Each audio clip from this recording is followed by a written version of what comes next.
buenas noches.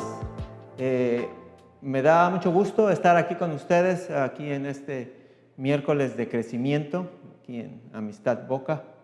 Me da mucho gusto y bueno, les quiero compartir un poco acerca de la palabra de Dios.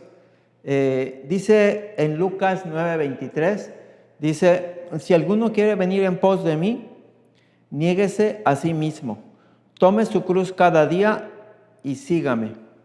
Este versículo es un versículo del cual muchas veces se habla, en donde nosotros tenemos que negarnos y morir a nosotros mismos, morir a nuestros sueños, a nuestros deseos. Y bueno, yo quisiera, antes de continuar, poder orar. Padre, te damos gracias en esta noche, te pedimos bendigas este tiempo, que tú hables, Señor, que tú dirijas este tiempo de predicación, Señor, de palabra, en donde tú, Señor, muestres tu corazón, muestres lo que tú tienes a nosotros, a nuestras vidas. Te damos gracias en el nombre de Jesús. Amén.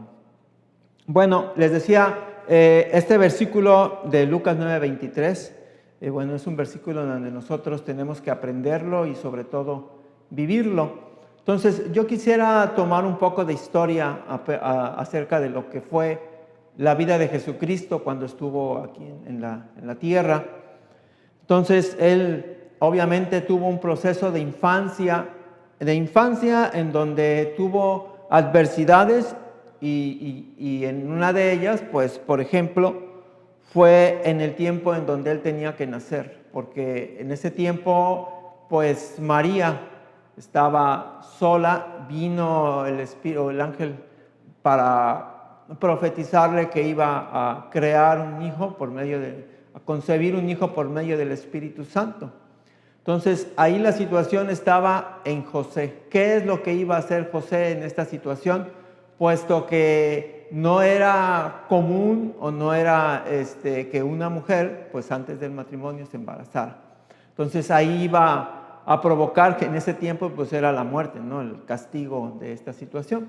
Entonces, ahí Dios tuvo que hacer milagros, tuvo que manifestarse de una manera sobrenatural a José para hacerle entender lo que él tenía que hacer, lo que él tenía que realizar, que era acobijar en cierto modo a María y cuidarla en este tiempo.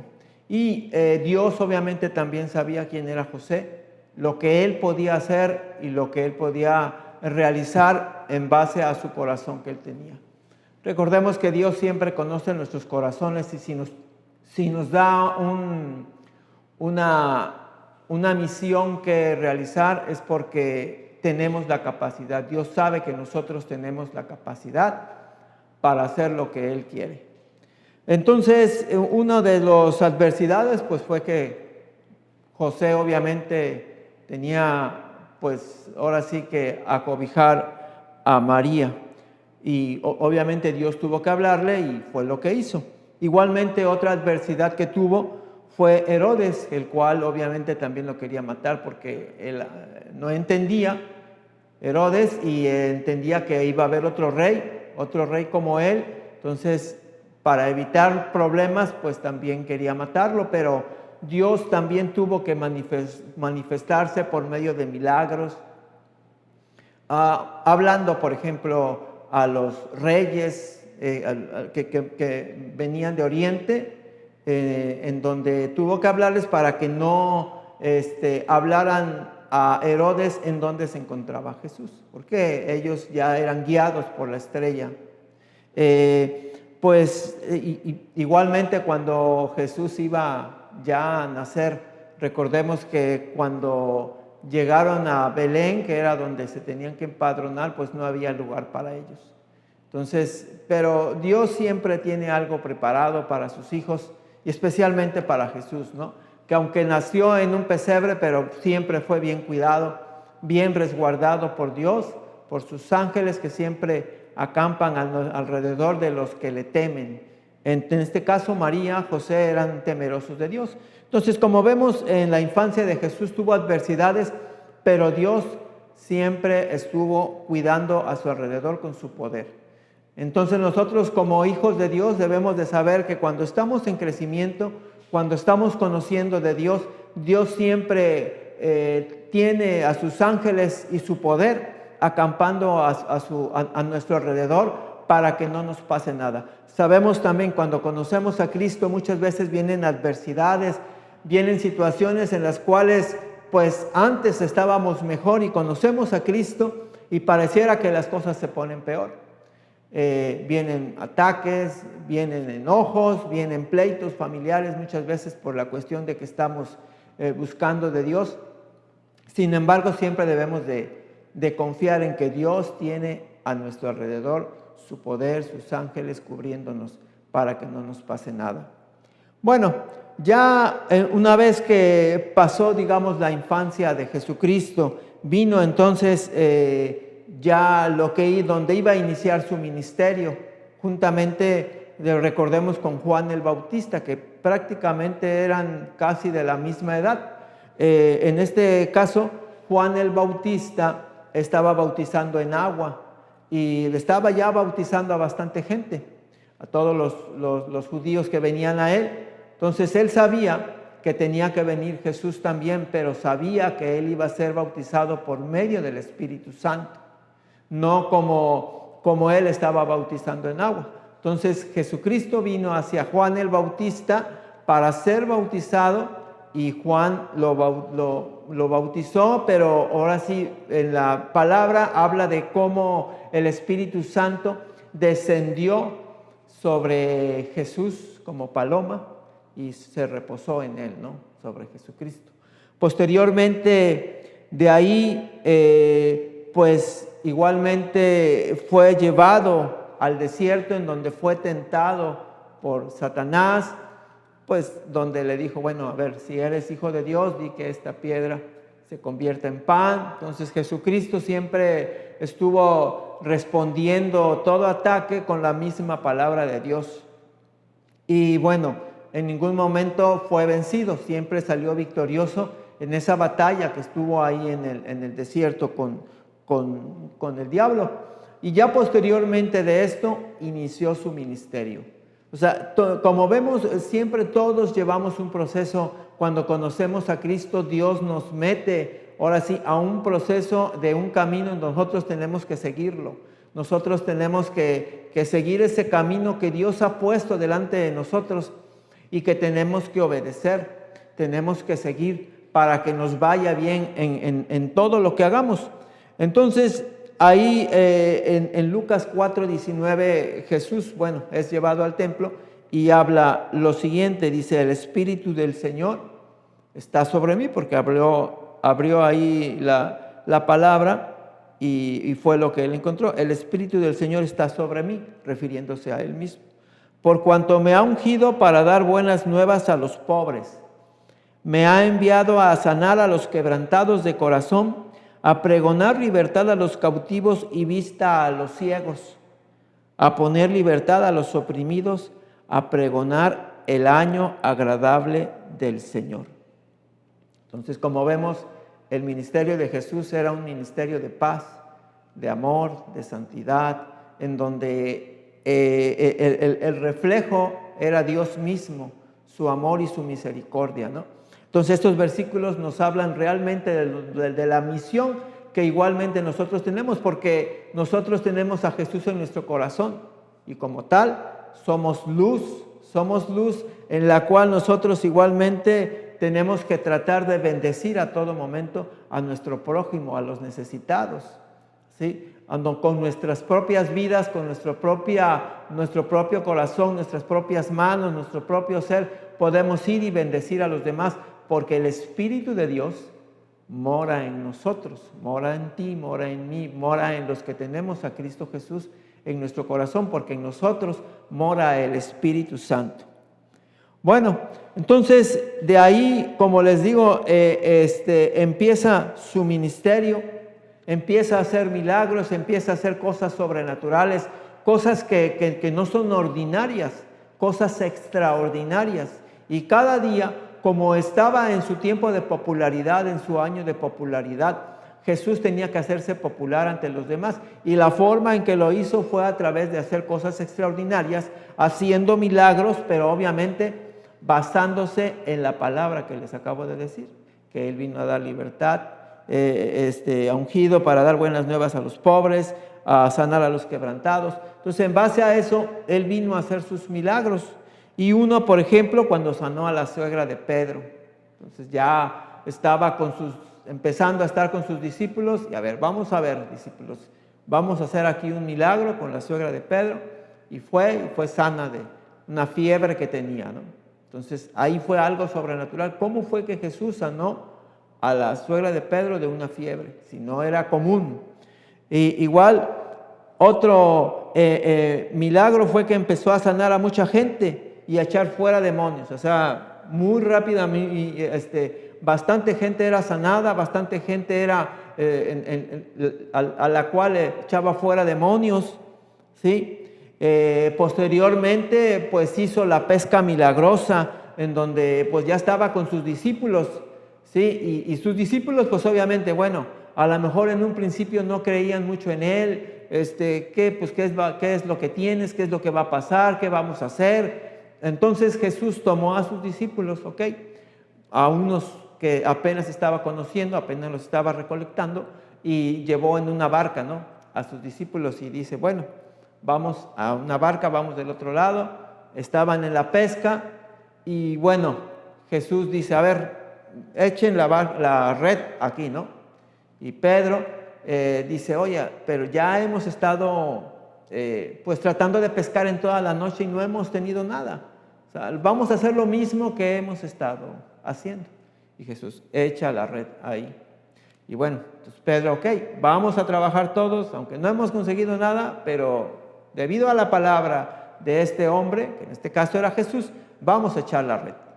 Y echaron la red, y entonces los peces se juntaron y llenaron 2 barcas al grado de que se estaban hundiendo. Algo sobrenatural, algo extraordinario que no había pasado, que por la palabra de un hombre, de Jesucristo en este caso, se había llenado se había logrado la pesca, ¿no?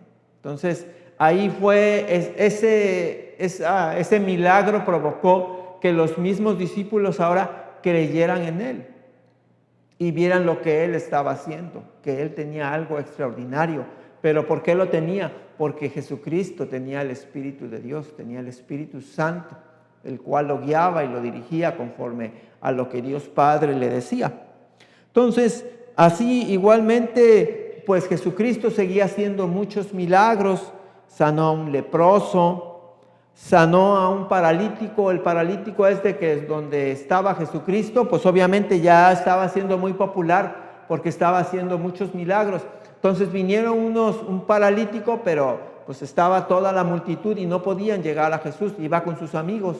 Entonces sus amigos, pues ya sabes, entre jóvenes se ven cómo realizan las cosas, pero el chiste es de que se tiene que cumplir el propósito. Entonces sus amigos lo metieron por el techo, lo bajaron y llegó con Jesús. Y Jesús sanó a este muchacho, y bueno, igual, todos sorprendidos, todos extraordinarios. Igual sanó a una persona que tenía seca una mano, y lo sanó en el día de reposo. Ahí ya era una situación en la cual obviamente siempre va a haber adversidades, y Jesucristo tenía las adversidades de los religiosos, que en este caso eran las autoridades, como los fariseos, los saduceos, todos los que andaban ahí tratando de eliminarlo en cierto modo. Entonces ahí retando, bueno, ¿va a sanar en día de reposo o no va a sanar? Entonces Jesucristo sabiamente, bueno, ¿a poco tú no liberas a tus animales en un día de reposo para que descansen? ¿A poco tú no das libertad así? Si liberas a los animales, ¿por qué no vas a liberar a una persona que ha estado atada durante toda su vida a una situación de enfermedad? Entonces ahí Jesús pues también haciendo cosas milagrosas y enseñando el por qué vino, a dar libertad, ¿sí? Igualmente sanó a los que tenían espíritus malos y atormentados. O sea, en ese tiempo Él estaba haciendo milagro tras milagro, tras milagro, tras milagro. Muchos milagros estaba haciendo. Pero obviamente ya una vez que hizo muchas acciones extraordinarias, entonces, a ver, espérense, ya les enseñé lo que puedo hacer, de lo que soy capaz, de eso y más, ¿no? Pero ahora me toca darles una pequeña palabra y entonces se empieza a exponer lo que un discípulo tiene que hacer. Es, por ejemplo, enseñar a poner la otra mejilla. Entonces, obviamente, los discípulos pues se encontraron, ¿no? Chocaron con pared. ¿Cómo voy a poner mi mejilla si cuando me acaban de golpear? ¿Tú quieres que ponga la otra? Oye, eso no puede ser. Otra, por ejemplo, ¿cómo voy a amar a mis enemigos? Aquel que me ha hecho daño, ¿cómo lo voy a amar? O sea, si me hizo daño, ¿por qué lo voy a amar? Otro, bendice a los que te maldicen. Ora por los que te calumnian, ¿sí? Entonces, esto para ellos obviamente era algo que no era común en sus vidas, pero sin embargo tenían que hacerlo. O sea, es parte de lo que es el cristianismo, es parte de lo que la enseñanza que Jesucristo nos dio y tenemos que hacerlo, pero siempre tenemos que hacerlos guiados por el Espíritu Santo, porque solo no podemos lograr estas cosas extraordinarias que Dios nos pide que hagamos, y es en donde muchas veces nos topamos y tenemos que ir aprendiendo poco a poco a ser sencillos, sensibles, humildes, como Jesucristo lo es. Y es en la palabra que estuvimos en Lucas 4:19, donde Él vino, o a lo que vino, ¿no? A dar buenas nuevas a los pobres, a sanar a los quebrantados de corazón, vista a los ciegos. Cosas extraordinarias. Y si tú quieres ser un buen discípulo de Jesús, tienes que seguir sus mandamientos, especialmente aquellos que marcan la vida por dentro. No busquemos querer hacer cosas extraordinarias como Jesucristo. Es que yo quiero ser como Jesucristo y quiero hacer esto y quiero que que la tierra se mueva, el monte se mueva de un lado hacia otro y hacer cosas extraordinarias para que todo mundo me vea y pueda verlo, el poder de Dios, ¿no? A través de mi vida. No. O sea, todas estas enseñanzas que Jesucristo hizo y que podemos leer en la palabra de Dios, son para que las llevemos dentro de nosotros y que dentro de nosotros, como Jesucristo está dentro de nosotros, podamos externar lo que Jesucristo ha hecho en nuestras vidas, ¿sí?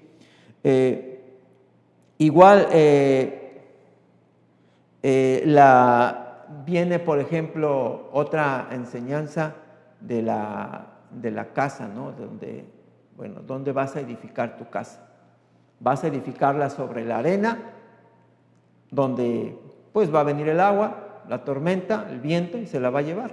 ¿O vas a edificar sobre la roca, donde va a estar bien cimentada, van a venir vientos, van a venir aguas, tormentas y no va a suceder nada porque la casa va a estar firme, bien cimentada sobre la roca? Entonces, si nosotros queremos que nuestras vidas sean firmes, deben de estar cimentadas sobre Jesucristo, no sobre los milagros, no sobre las cosas extraordinarias, sino sobre Jesucristo. ¿Y quién es Jesucristo? Es el Hijo de Dios que te ama, el Hijo de Dios que te ha salvado, el Hijo de Dios que ha muerto y resucitado para que tú vivas la vida eterna, ¿sí? Entonces, de esa manera nosotros tenemos que llevar dentro de nosotros a Jesucristo, ¿sí?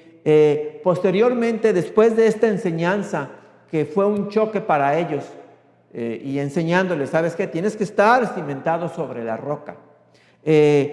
Siguió con sus milagros, sanó al siervo del centurión, aquel famoso centurión que quería que su siervo fuera sano, pero le pide a Jesús, ¿sabes qué, Jesús? Yo solamente quiero que tú vayas, no quiero que vayas, nada más quiero que tú digas la palabra, y sé que por tu palabra mi siervo va a sanar. O sea, él ya llevaba dentro de sí a Jesús. ¿Por qué? Porque creía en él. La fe, recordemos que la fe mueve montañas, la fe mueve la mano de Dios, el creer, como este centurión. Por eso Jesucristo incluso lo alabó al propio centurión, diciendo: no he hallado más fe en Jerusalén como la de este hombre, ¿no? Posteriormente otro milagro donde levantó a un muchachito que ya estaba muerto y era único, hijo único de su madre, y sin embargo él mismo lo levantó, lo resucitó, ¿no? Y ya después ahí andaba con su madre haciendo cosas extraordinarias, Jesucristo. Luego Juan, ya posteriormente Juan, pues ya después de haberlo bautizado y todo, sucedieron ahí cosas complicadas para Juan, lo metieron a la cárcel y manda a preguntar con sus mismos discípulos: oye, ve a preguntarle a Jesús, ¿eres tú el que había de venir o esperaremos a otros? Entonces inmediatamente Jesús, sin responder: fíjate lo que voy a hacer, y empieza a hacer milagros, sanar enfermos, liberar aquellos que están endemoniados, y empieza a hacer milagros, cosas extraordinarias, cosas extraordinarias, cosas extraordinarias. Y sin decirle: ve y mira lo que está sucediendo, los enfermos son sanados, los endemoniados son liberados, ve y dile a Juan lo que está sucediendo, y ya él dirá si soy o no soy. Entonces, sin necesidad de andarse diciendo de que yo soy, mira todo lo que hago, o sea, simplemente con sus actos, él demostró quién era, el Hijo de Dios, el Hijo de Dios. Luego viene, después de hacer tantos y tantos milagros, porque como les comenté en un principio, es el año de popularidad de Jesucristo, viene la parábola del sembrador, donde nosotros podemos ver, bueno, cómo estamos recibiendo la palabra, cómo estamos haciendo en nuestras vidas la palabra que nos están dando, ¿sí? Entonces, recuerden que la parábola del sembrador, donde una semilla cayó junto al camino y las aves del cielo, pues se la comieron, ¿no? Pues está en el camino, pues obviamente las aves están ahí, pues se la comen. Después otra cayó en piedra y se secó porque obviamente no tenía humedad, no tenía raíz, de dónde agarrarse, ¿no? Pues es una piedra, no hay de dónde agarrarse para una semilla. La otra cayó en espinos, los mismos espinos crecen más rápido y la ahogaron antes de que creciera, ¿no? Y otra, la última, cayó en buena tierra. Entonces ahí Jesús, enseñando esta parábola, ya no son cosas milagrosas, ya no son cosas extraordinarias, simplemente les está diciendo: a ver, ¿cómo está cayendo la palabra que yo te estoy dando? ¿En dónde está cayendo? ¿En buena tierra? ¿O es simplemente la estás tomando como algo ligero, como una semilla que cae ahí junto al camino, que el ave se la lleva, viene el diablo y se la lleva? O junto a las piedras, donde pues recibes la palabra, vienen las pruebas y simplemente tú te olvidas porque las pruebas son más fuertes que la palabra de Dios y nos olvidamos de ella, ¿no? De lo que Dios ha dicho, que Dios te va a bendecir, sí, pero mira cómo estoy atrapado en esto. Igual los espinos, cuando pues nos va bien a lo mejor, y los mismos afanes, las mismas riquezas, y no llevamos un fruto, eso provoca que igualmente pues todo esto nos ahogue y ahogue la palabra de Dios, y andamos con estrés, andamos con situaciones que no podemos controlar, ¿no? Y por último, bueno, si cae en buena tierra, son los que dan fruto, ¿no? Entonces nosotros tenemos que vivir con esa luz, con ese poder que Jesucristo nos da, pero por dentro de nuestras vidas, dentro de nuestros corazones, en nuestro espíritu, en nuestra alma. Así que eso es lo que mueva nuestro ser, eso es lo que mueva nuestro cuerpo, nuestra carne, que sea por dentro, donde Dios nos va guiando, donde Dios nos va diciendo qué hacer, que eso sea lo que nosotros vamos haciendo. Y esa luz que está en nosotros, irla pues predicando, y a veces no precisamente con palabras, sino simplemente con nuestros actos que estamos llevando a otras gentes, ¿sí? Que a lo mejor no vemos que están desanimados, pero por dentro muchas veces están destrozados, ¿sí? Eso es muy común, ¿no? Ver a una gente que aparenta mucha alegría, pero por dentro tiene situaciones muy complicadas. Tenemos que predicar por eso la palabra de Dios con nuestras vidas, no con acciones milagrosas que a fuerzas queramos. Es que yo quiero ver cómo Dios se manifiesta a través de sanidades para que la gente crea. Esto no es así. Esto es como Dios quiere que nosotros hagamos las cosas, como Dios te lo esté indicando de una manera personal, de una manera particular, específica y puntual a tu vida. ¿Sale? Y bueno, posteriormente, después de esta enseñanza de la parábola, siguen los milagros. Sana al endemoniado gadareno, ese famoso que tenía muchos demonios y que sus demonios los echaron allá con los cerdos. Posteriormente siguen los milagros. Sana a la hija de Jairo, un hombre que fue a pedirle: oye, Dios, mira, Jesús, sana a mi hija que está muy mal, muy, muy mal. Dice: no te preocupes, yo voy a ir. Y empieza a caminar, se va dirigiendo a la casa de Jairo, y entonces aparece una mujer, otra vez las cosas extraordinarias, una mujer que padecía de flujo de sangre, que dijo: simplemente con que toque su manto, con esa la voy a hacer. Y ella vio cómo, porque obviamente ella muy apenas si podía caminar, estaba muy débil. Sin embargo, se metió entre la gente y llegó a tocar el manto de Jesús y fue sana. Entonces Dios le dijo: mujer, tu fe te ha salvado, tu fe te ha sanado. Y ya sigue hacia la casa de Jairo, y antes de llegar empiezan a decirle: ¿sabes qué, Jairo? Ya deja al maestro porque ya tu hija ya murió. Y entonces Jesús le dije: no temas, cree solamente. Entonces Jairo, pues así que no le quedó de otra más que creer en Jesús. Pues ya su hija ya estaba muerta. Cree solamente, le dijo a Jairo. Y entonces Dios fue, empezaron a burlarse de Jesús, de que paró, sacó a la niña, pero oró por ella y Dios la sanó, Dios la levantó, ¿sí? Entonces, cosas extraordinarias seguía haciendo. Igual,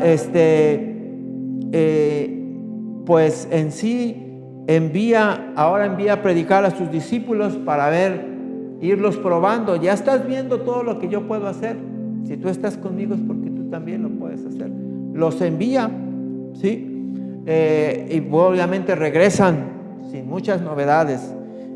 Posteriormente, ya siguiendo sus milagros, Jesús hace la alimentación de los 5,000, pero Él no dice nada. Él espera, aguanta, ve a la multitud. Sus discípulos empiezan a preocupar: ¿qué vamos a hacer con 5,000 gentes aquí y nosotros simplemente con 5 panes y 2 peces? ¿Qué hacemos, Jesús? Entonces, hazte otro milagrito, ¿no? ¿Cómo le vamos a hacer? Entonces Jesús, sabiendo la debilidad de sus discípulos, pues obviamente, tranquilamente, junten a la gente que Dios va a proveer. Juntaron, oraron y Dios multiplicó. Acciones extraordinarias que Jesucristo hacía, pero para que la gente o sus discípulos conocieran quién era Él y de lo que era capaz. Y recuerdo, te vuelvo a recalcar que Jesucristo vive en tu vida.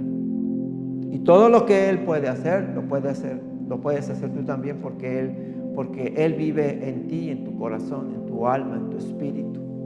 ¿Sí? Y bueno, ya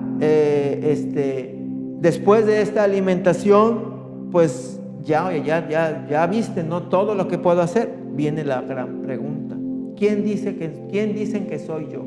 O sea, ¿quién? No, pues uno es Juan el Bautista, otro es Elías, otro que eres un profeta. Bueno, está bien. ¿Y quién dicen ustedes que soy yo? Entonces ahí Dios, revelándole a Pedro, dice: tú eres el Cristo, el Hijo de Dios. Ah, muy bien, bueno, vamos ya. Nos vamos entendiendo, vamos aprendiendo, ¿no? Y ya, pues obviamente ahí ya empieza a Jesucristo a dar palabra de lo que realmente es seguirlo, de lo que realmente es vivir para Él. Dice: si alguno quiere venir en pos de mí, niéguese a sí mismo, tome su cruz cada día y sígame. Porque todo el que quiera salvar su vida la perderá, y todo el que pierda su vida por causa de mí la salvará. Entonces, este versículo ya es un versículo en el cual nosotros tenemos que entenderlo plenamente, saber de lo que está hablando Jesús, lo que es cargar su cruz, lo que es rendirnos a Él, lo que es morir. Si tú realmente quieres llevar una vida victoriosa, debes de saber lo que es morir para Cristo. Como Pablo decía, porque para mí el vivir es Cristo y el morir es ganancia. Tú debes de saber lo que significa el morir para Cristo. Es como aquella historia, ¿no?, de aquel hombre que quería comprar una perla preciosa y dice, oiga, yo quiero comprar esa perla, ¿cuánto vale? Le dice el vendedor, vale todo lo que tienes, todo. Ah, bueno, pues saca su dinero, tú, 5,000 pesos, ahí está. No, vale todo. Ah, pues ¿qué más? Tu carro, ah, pues ahí está. ¿Qué más? No, pues tu casa, ah, también la casa, ah, bueno, pues ahí está. Todo lo que tienes, tus hijos, tu esposa, tu familia, todo lo que tienes, eso es lo que vale. Entonces, tenemos que entregar completamente nuestras vidas a Jesús para que nuestras vidas vayan en un crecimiento, un desarrollo de madurez, para que de esa manera nosotros podamos crecer, tener ese crecimiento espiritual en donde podamos ir y bendecir a los demás y cumplir con el mismo ministerio que Jesús está haciendo a través de nuestras vidas, que es, como les decía, me ha ungido para dar buenas nuevas a los pobres, me ha enviado a sanar a los quebrantados de corazón, a pregonar libertad a los cautivos y vista a los ciegos, a poner en libertad a los oprimidos, a pregonar el año agradable del Señor. Eso es lo que nosotros tenemos que hacer. Tenemos que predicar y mostrar a los demás lo que Jesucristo es en nuestras vidas. Bueno, pues espero que esta palabra, confiamos en que ha sido de bendición para sus vidas. Y bueno, no olvidemos que los domingos nos estamos reuniendo, igualmente nuestros diezmos que tenemos que estar dando para la obra, y no olvidemos que siempre si damos, Dios nos bendice. Pues muchas gracias y buenas noches. Dios les bendiga.